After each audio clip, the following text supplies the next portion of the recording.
Welcome back. Glad to see you again. At least I see some of you in the tiles on the screen, which is really, really sweet.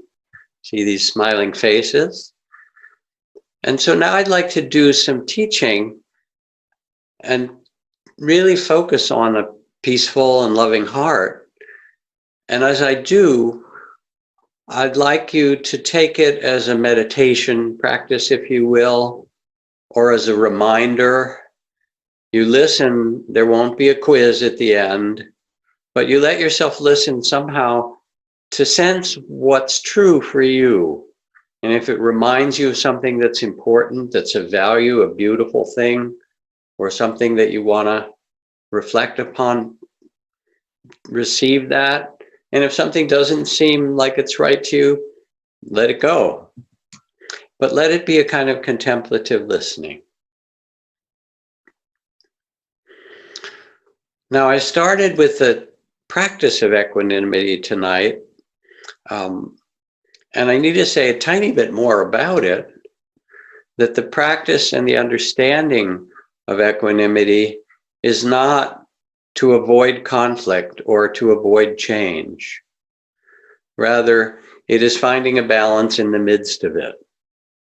So there's a famous chant in Pali, like the Sanskrit ancient language, that goes, Anicca vada sankhara, bhatavaya dhamino, upakitava niruchanti, desang upasamo sukho. And the translation of it, all things are impermanent, they rise and they pass away. That's the first two lines of it. For those, those who are at peace with this truth. I don't know the melody we created. We created a nice melody for it, but I don't go to the second part. Those who are at peace with this truth find true happiness. Those who are at peace with the fact that everything arises and passes away. And that's the mystery of human incarnation. That death is stalking you, to use Don Juan's phrase from Carlos Castaneda, that everything that we knew, our childhood, what happened to it, it's back with the dinosaurs, and the pyramids, and, things arise for a time and then they just vanish. It's remarkable. And to be at peace with this brings true happiness. So I just turned 75 a few days ago. Trudy, my beloved wife, also just turned 75 a few weeks before that. We look at each other. This is, as we say, this is a big number, all right? And it sort of got me reflecting, because I was fortunate enough to know 4 of my great-grandparents reasonably well, several of whom lived all the way until I was in high school or in college. And they were mostly born in the 1880s or even in the late 1870s, like a decade or so after the Civil War. And they came on boats in the late 1800s to settle in the East Coast in Philadelphia. And they told me stories of what it was like to live in Russia or Odessa or Turkey, where one of my great-grandparents and grandfather comes from. And I remember my own grandfather, who was this just warm-hearted, loving human being who loved his garden as much as anything, but he'd been in World War I, and he was telling us he would teach us the World War I songs. I'm not going to sing them to you, Mademoiselle from Marmaterre, I'll stop with the first line, and other such bawdy soldier songs. And then I realized, wow, in this life, in 75 years, because it stretches both ways, it goes back to people that I knew were there almost in the Civil War. And this is what we live, and it turns and it changes. And then on the other hand, I'm working with some friends in Silicon Valley who are part of the largest AI, artificial intelligence project in the world. And so, all right, here's my mother talking about people still lighting gas lamps when she was a kid on the street, you know, and my grandparents. And then here's AI, and it's like, it changes, baby, all the time. And who we are this change itself. It gives us perspective, like that famous Ojibwa saying I often quote, sometimes I go about pitying myself when all the while I'm being carried by great winds across the sky. That we're part of some mysterious dance that's unfolding. Now, part of the dance that's unfolding right now are these multiple crises. The health crisis with the pandemic and COVID that's affecting so many of us, all of us, no one left out. Even though we're not all in the same boat, as it's been said, some are in yachts and some are in rowboats and some are kind of clinging to a piece of driftwood, but it's still affecting us all. The health crisis, the economic crisis, which is affecting so many in all kinds of difficult ways, the climate crisis, and then underneath it all, the moral crisis, which is reflected in Black Lives Matter and the movement for racial justice and economic justice.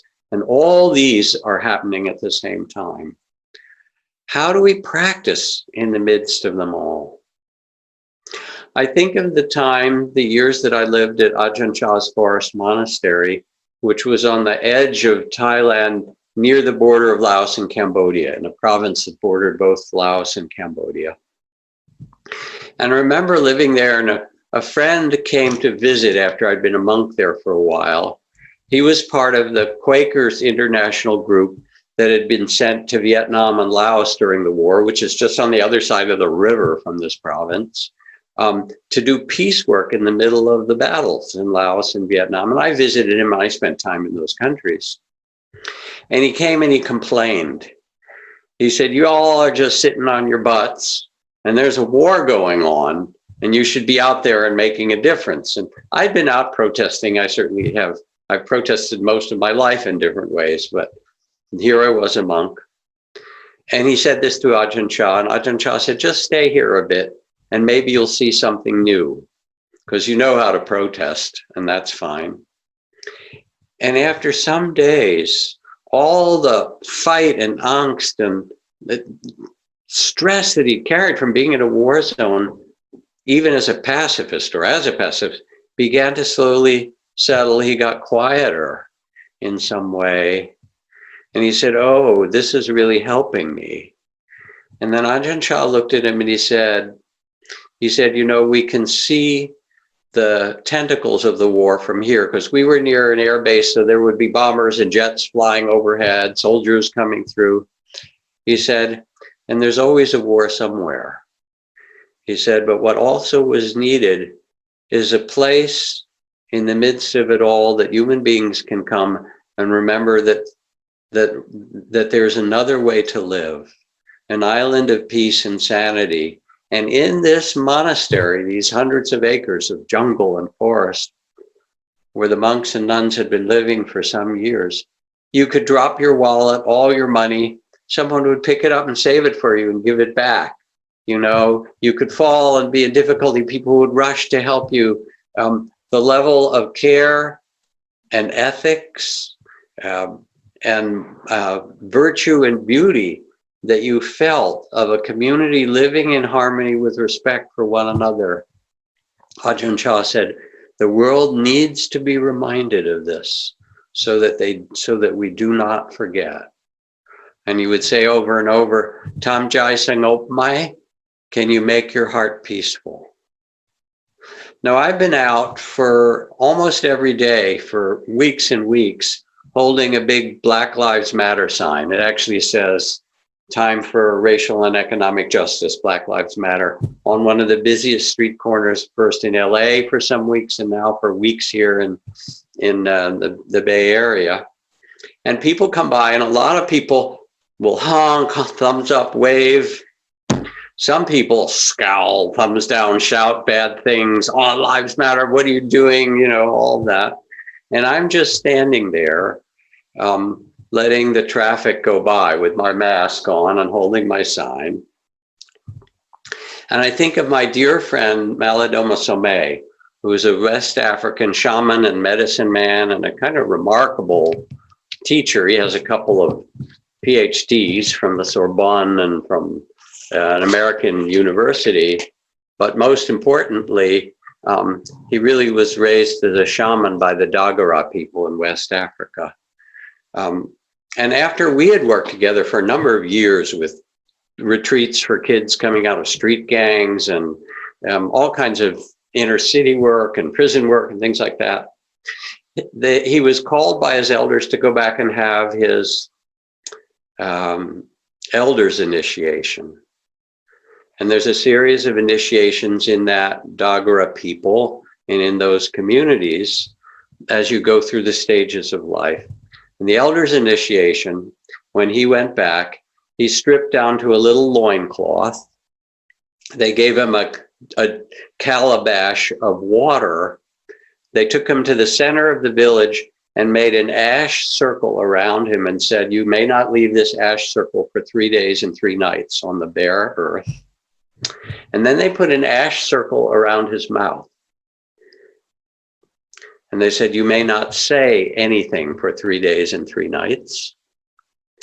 And once he sat there, they beat the village drum, and they said, "Anyone in this village or the surrounding villages who has anything to say to this man, especially any difficulties, any complaints, any problems, anything you don't like that he's done, now is the time to get it out." And so people would come, and all he could do was sit there and let all the insults and all of the critique and all of that come and go. And this was called the true training of an elder. Can you understand this? Praise and blame. To be a wise person is to be able to hold all of this. So equanimity or balance of heart is not passive, but it's actually an attention to what's present. And I think of my friend Huston Smith, who was a very famous professor of religion and various other things. He wrote this great book on the religions of mankind. And Huston Smith's granddaughter, it was all in the news one year, had been out on a sailboat in Tahiti with some other famous athletes, and then she was murdered. And he had this very deep soul connection with his granddaughter, this lovely, lovely being and lovely. And Huston Smith, as you can imagine, was completely heartbroken. And he said people sent condolences and people brought him food and all the things that one might do for someone who was grieving a great loss. He said, the thing that helped me most was a young man that lived on the street a few houses away, who was a Native American. And he said, I would be sitting out on the porch and this young man would come up over a number of days and he would take the chair next to me and he would just sit with me being silent.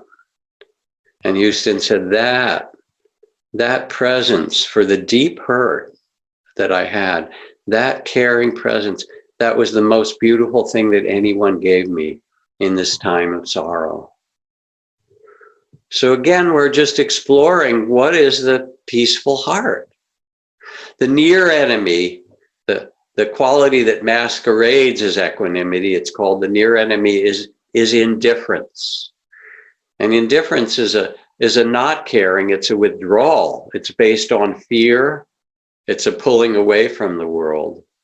But true equanimity is being at peace in the midst of the mystery, becoming the witness to it. The one who knows was the expression from Ajahn Chah. The loving awareness, which is who you really are. You are consciousness that was born into this body. And you get to witness the play of human incarnation. And as you do so, you see the 8 winds of praise and blame and gain and loss and fame and disrepute and pleasure and pain, changing all the time. like a star at dawn, a flash of lightning in a summer cloud, an echo, a rainbow, a phantom, a dream. These are the poetic words from the Dhammapada and the Diamond Sutra about this life. It appears and it disappears, praise and blame and gain and loss. And then in the first lines of the Heart Sutra, it says, form is not different than emptiness. Now, what does that mean? It means that all these things that arise that seem so substantial dissolve. And they're replaced by the next breath, or the next emotion, or the next circumstance, or the next sunrise or sunset. That nothing is substantial in itself. And who we are is the consciousness that witnesses this play of life. Now, I have a number of friends who've been sick, some of them very sick with coronavirus. I have friends or people in the orbit who've been arrested in demonstrations. Maybe worse than that, I have friends who are stuck at home with 5 kids and no childcare. And they're working, and now they're suffering for you. And there's boredom and restlessness and loss of money and fear and anxiety and vulnerability and alarm. And how do we practice with this? How do we pause and breathe and let ourselves stay present with the sense of equanimity and vastness, a balance in the midst of change? So I will read you a passage from Margaret Wheatley, Meg Wheatley, who is an activist and a wise elder and a systems theorist and all kinds of things. And she writes about those who become warriors of the spirit, who carry the spirit in difficult times. Warriors for the human spirit are awake human beings who have chosen not to flee. They abide. They serve as beacons of an ancient story that tells of the goodness and generosity and creativity of humanity. You can identify them by their cheerfulness. You will know them by their compassion. When asked how they do it, they will tell you about discipline, dedication, and the necessity of community. So the first quality, she says, is they do not flee, they abide. They've chosen not to flee. As James Baldwin explains, not everything that is faced can be changed, but nothing can be changed until it's faced. And whether it's the nature of the virus, or the economic injustice, or the racial injustice, or the climate change, nothing can be responded to until we face it, until it is faced. And so this is really the beginning of what she's speaking about. And then she says they serve as beacons of an ancient story of goodness and generosity. And that is who we are as a species, in spite of all the bad stuff you see on the news. Here you get the news of, some shooting in this city and some looting there, or some, war still happening someplace. And what you don't get in the news is the 1 billion acts that hour during the newscast where parents put scrambled eggs, or oatmeal or rice gruel or whatever their national food is on the table for their children, and then cleaned the dishes, and went out and did something for their neighbor or worked together with others, the billions of acts of humanity and kindness. So this is the ancient story of goodness and generosity, in which those who are the warriors for the human spirit, they become what the Dalai Lama is described as in this beautiful text. The Dalai Lamas are a lamp in the darkness. They carry a spirit even when it seems dark. And it's not. really. It turns out that if you read and study the Buddhist teachings, the most fundamental teachings of the Four Noble Truths, what you understand is that suffering, which is the first noble truth, that life has suffering, not that life is suffering, because it's magnificent and unbearably beautiful. And it has suffering. Anybody not have suffering, you can, sign off now, and I wish you well, and tell us how it is. But it has suffering. But that is only the first noble truth. It's not the end of the story.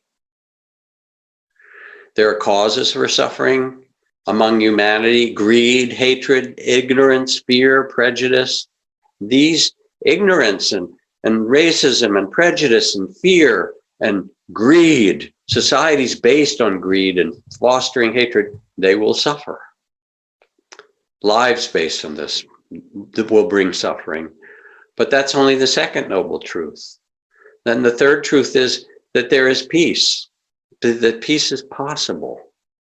And that the fourth, that there's a path, there are practices of compassion and mindful, loving awareness, of living with integrity, of quieting the mind and opening the heart, that allow you to live in this ever-changing world with an inner freedom that no one can take from you.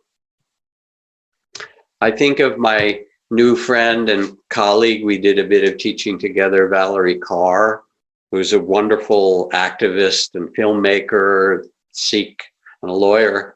And she says, the darkness we experience now can be seen culturally and globally, all the problems that I've described, as the darkness of a tomb.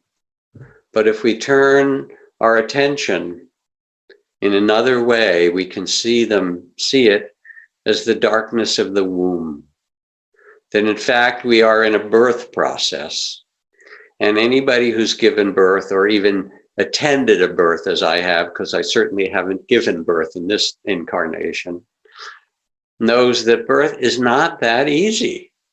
It's messy, sometimes it's bloody, it's painful. It goes on a lot longer than you thought it would. It's dangerous in different ways. And there are contractions that come, and then they pause, and then they're peaceful, and then a huge new contraction comes. It's this amazing process that the body becomes a channel for new beings to come into this planet. It's extraordinary. And what if we are in a birth process collectively? Valerie asks, and I pose it to you. What if, in fact, it's not the darkness of the tomb, but the darkness of a womb of new birth? What if we hold it that way and work toward it?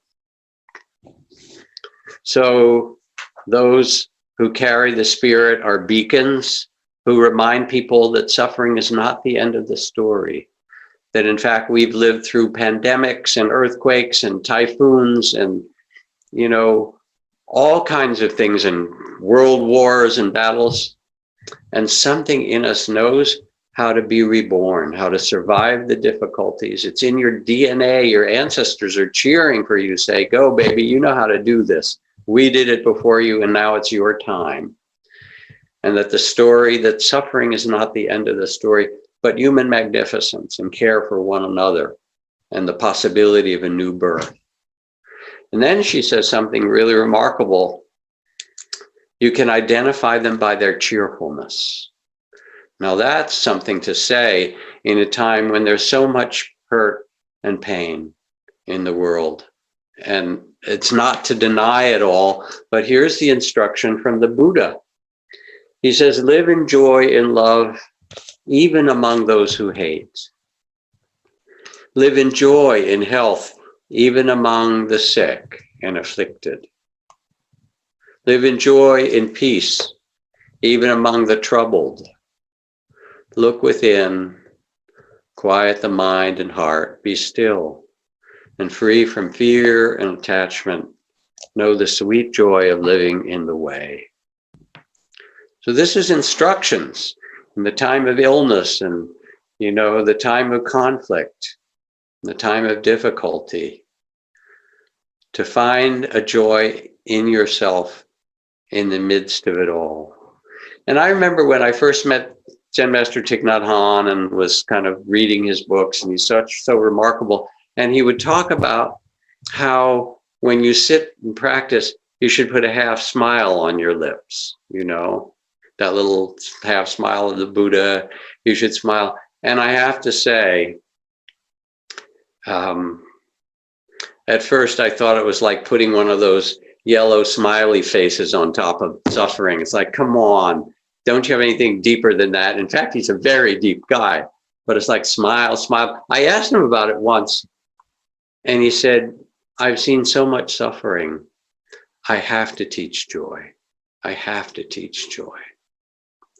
And I think about John Lewis, who just died, as we all know, and all the things that have been said about him, that he was a kind and gentle human being, a humble servant, who looked out for all of humankind. These are the kind of things that the people who are closest to are saying about him, that he had a deep faith in the central and essential goodness of humanity, in spite of all the suffering he'd seen. And so he was a gentleman and a gracious human being and a carrier of joy. And I heard a story today, actually, because he had been, in the last decade or so, he'd helped create a graphic novel or comic book series called March, which was all about the Selma March and civil rights in the 60s that he was so much a part of with Dr. King. And the person who helped him create that took him to Comic-Con, which is the giant convention of all the comic heads around the world. He gave a talk, you know, holding up March and so forth.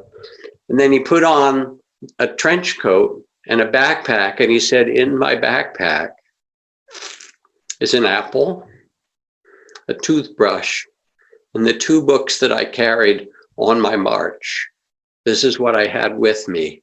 And he said, let me show you. And he went down from the stage and he began to walk. And the young people who were there got up and they started following him. And pretty soon there were 1,000 young people following him as he marched out and around the convention center, as if he was saying to them, you can do this. As if he was passing on something that had cheer and joy and creativity, even in the midst of the difficulty. You can identify them by their cheerfulness. You will know them by their compassion. The demonstrations that have been happening, not just around the country, but around the world, that are highlighting the kind of terrible injustice and kind of woven in racism and suffering and in all these different ways, have been 95 or 99% peaceful. And yes, there's been a bit of rioting. I myself am not a stranger to that from my earlier activist days, I have to say. You know, and if you're a young man, basically you say, is there anything dangerous to do around here? You know, where can I sign up for it? So there's that in the spirit of it. Martin Luther King said, rioting is the language of the unheard. Or the proverb that so speaks to what's happened at that part, that little part, the African proverb that says, if a child is not cared for by the village, they will burn it down to feel its warmth. If a child is rejected by the village, they will burn it down to feel its warmth. So there's this longing in us as human beings to feel valued, to feel seen, to feel connected to one another. And if that's denied because you're born and your skin is a certain color or you're born in a certain circumstance, that longing doesn't go away. It still has to find its voice.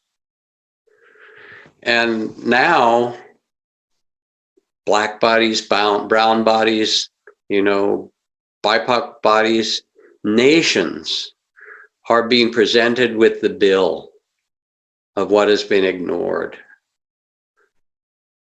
for all the suffering. And it's time to settle up for all that's happened. So some years ago, I was invited to San Quentin prison for a graduation from the GRIP program. This was run by Jacques Verdun, a dear friend, who had started with the help of Spirit Rock, the Insight to Prison Project. It's now morphed in different ways for the last 20 years or more. I was part of the board, president of the board for a while, and certainly helped in its genesis. And now it's spread through many prisons and do fantastic work. But this was a graduation, and I was to be one of the speakers. So I went in, and there was the biggest hall in San Quentin, and at one end were 120 men wearing mortar boards and graduation gowns, like a college or high school graduation. And at the other end, other part of the room, were the 300 visitors, which included people from the governor's office or from the corrections department, local mayors, various people involved with prison work, lots of other folks, social workers, friends, family, 300 of them. The men had chosen a valedictorian to speak of their program, and the GRIP program, Guiding Rage into Power, had anger management, mindfulness practice, yoga, restorative justice training and forgiveness, all these kind of things. And it really turned these men's lives around.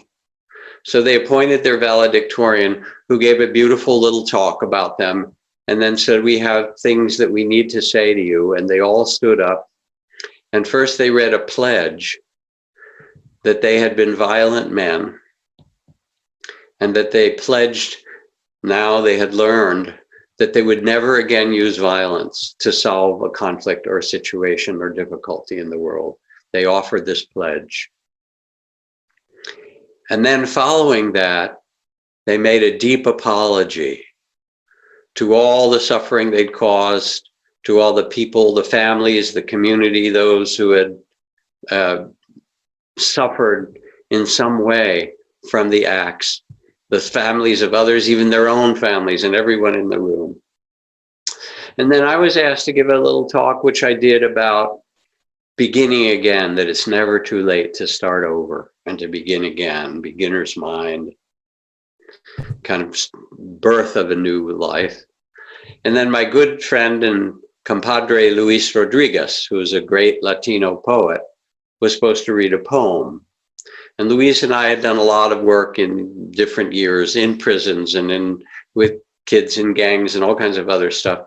And he's an extraordinary poet. He was the poet laureate of Los Angeles for a couple of years in a row until last year, and an activist. And, you know, his poems, because he himself had been a heroin addict and been on the street and homeless and in and out of working in prisons and things, he really speaks from, it's like there's blood and guts in his poems. They're very real. And I thought, all right, he's going to read some, his poems are powerful. He got up and he said, I can't read my poem. We all paused. He said, I can't read it because all you men apologize to us, but it's we who need to apologize to you. Most of you were born in communities of poverty, of drug use, held and surrounded in the field of racism, you know, and disrespect for who you are. You were children brought up in communities where there wasn't economic opportunity and work and decent education. We failed you.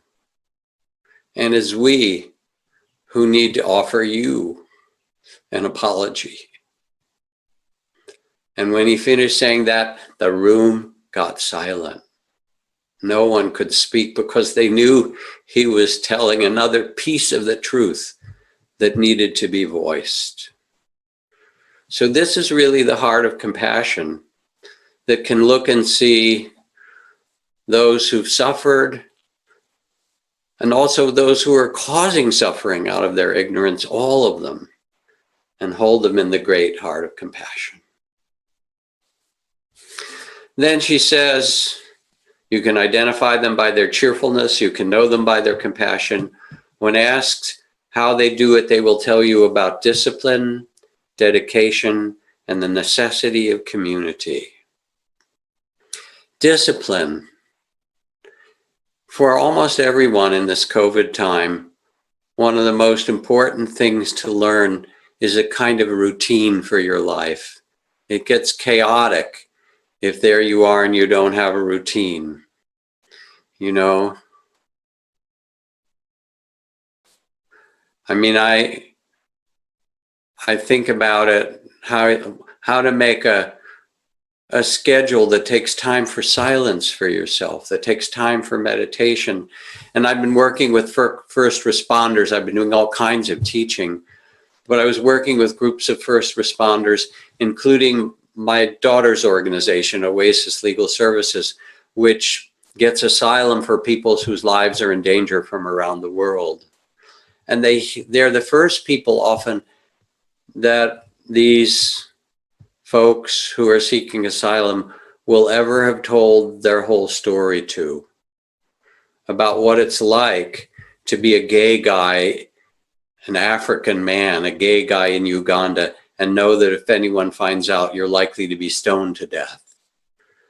Or to be a lesbian coming from Guatemala where you've been raped by family members to fix you, you know, one story after another.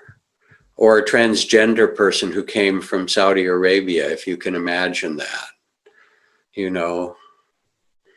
And in working with the staff, because there's all the secondary trauma as well, I said, you know, you guys need backup.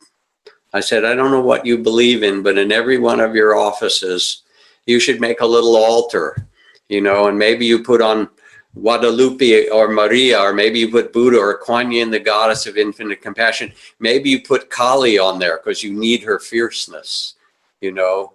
I don't know, but it's not for you to hold in your bodies. You need to go in and light a candle and say, all right, Kali, all right, Guadalupe, all right, Mother Mary, I'll do your work, but you have to carry this. It's not your job to carry it. And make rituals, wash your hands and face between each client, do a scan through your body. And I'm talking about this for first responders, but it's really all of us in some way. We're now on the front lines of what's happening in the world, protected though you may be. And you need to find your own discipline and your own routine and your own steadiness and your own practices in the midst of it all. And then she says, they will tell you about discipline and dedication. Dedication is the Bodhisattva vows. You know, amidst the suffering of the world, may I be a lamp in the darkness, food for the hungry, medicine for the sick, a resting place for the weary. And may I do this as long as beings exist, chants the Dalai Lama, so that my life and all lives come together to alleviate the sufferings of the world and bring everyone into peace. This is a really uncertain time, and we are in a great birth process that we can hope gives something new to the world, that some birth that happens that we get to be a part of. For those of you who've been around a birth, there are times to breathe. Remember that instruction, breathe. There are times to push. That's part of the dedication, but not always, you know. And there are times just to, you know, step back and feel the mystery of life coming through you and life of this universe coming through you in this mystery. As Thomas Merton taught to this young activist, do not depend on the hope of results, because what's true for us is that we can do all that we can, but we don't get to choose the results. And as you get to see this more and more deeply, as you plant seeds of goodness, as you care for the world, more and more you realize that it's not in your hands, the results, and you focus on the truth and the value and the rightness of the work itself. You're dedicated to plant seeds of goodness, to care for things in the world. And if you're someone with privilege, which is a lot of us who are listening to this talk, because I'm talking to myself all these days as well, it's not about guilt or shame. There's another way to see it. It is your assignment. You've been given the cosmic assignment to have privilege and then to use it, to set your intention and say, how can I use this privilege in a way that makes the world a more beautiful place? And by beautiful, I mean in every way, a just place and a caring place. They will tell you about discipline, dedication, and necessity of community. Community is the only way. Together, we are attending the birth of something new, messy though it may be. And when you go in the hospitals, you know, hopefully you don't have to go, but sometimes it happens. The doctor who comes down the ward, whoever she is or he is called the attending, right? The attending physician, the attending. This is your job. You have the assignment with your privilege or wherever you are, and you now have become the attending one to the new birth of the world. And you want to do it with love and a peaceful heart, because the world doesn't need more hate, and it doesn't need more fear, and it doesn't need more ignorance and confusion. You are loving awareness. This is your true nature. This is what was born into you. You are consciousness. You are loving awareness. Manifesting through this really bizarre experiment that the cosmos has decided to make you. In all the galaxies of the universe, there's never been quite something as unique and strange as you. And saying, all right, now let's do something interesting with this. You are the cosmos born in this way. You are loving awareness, the consciousness that is who you are, that was born into your body. And Thich Nhat Hanh was brought here to San Francisco a couple of years ago after he suffered a major stroke. At that time, he was 89 or 90. He was in France at Plum Village and for a while in the French hospitals and getting good care. But then a friend in Silicon Valley, who was very much a student of Thich Nhat Hanh, flew Thich Nhat Hanh and a whole group of his monks and nuns to be here so that they could get really top medical care from UC and Stanford and so forth for him. And there he was living in San Francisco in a place set up by Mark Benioff from Salesforce. I will use his name, wonderful friend. And in the mornings, Thich Nhat Hanh would be rolled in a wheelchair. He couldn't speak and he could just barely move one arm, and he had been in considerable pain. But they set up one of the rooms where they were all staying as a zendo, as a meditation hall, and he would be wheeled in and the bell would be struck and we would all sit for 40 minutes and Thich Nhat Hanh would be there. And then they would ring the bell at the end. And the last morning before he went back to France, he'd been here in the Bay Area for 6 months or more for treatment. Trudy and I went to sit with him and join that group. And when the bell was struck at the end of the sitting, he deliberately looked around and gazed at the eyes of everyone there You know, and he looked at me, and I've known him for years. He looked at others. And Trudy is the one that noticed this. She said to me, "Do you remember, did you look at his eyes?" Because she said, and I could see it, one eye was tremendously present, like he was acknowledging each person that was there. This beautiful sense of mindful, loving presence. She said one eye was here fully present, and one eye was on eternity. And you could see it, as if he was holding, here he was, 90 years old with a stroke. You know, he knew the dance of birth and death. He'd seen it his whole life. One eye on eternity, and one eye completely present and where we are. And then we went into the kitchen afterward. He was taken back by his caregivers.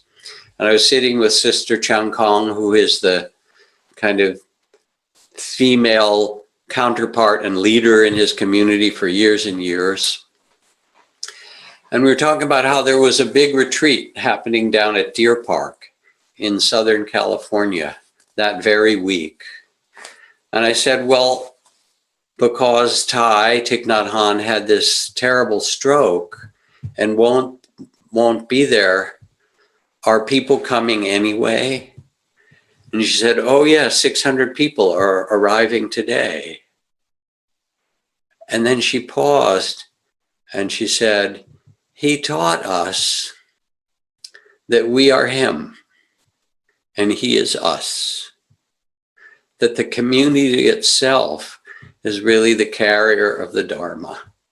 And he said that in other ways when he said the next Buddha to come in this world, the next Buddha is the Sangha.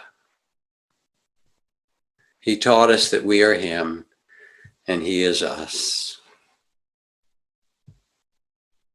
So as I finish, I'd like you to imagine, maybe you even can lift your hands up for a moment on either side of your body, and imagine that you're holding hands with all the other people who are listening tonight. You know, there's 1,000 or 2,000 or 10,000, however many. It's quite a few, actually. And we're all in the circle holding hands together. You're the ones that abide, that have chosen not to flee, known by your goodness and generosity, discipline and dedication, and the necessity of community. Feel that we carry each other in our hearts and in our beings. And maybe the only question to ask is, what would love have me do today? What would love have me do with all of you together? What would love have us do together? So with this, I thank you for listening.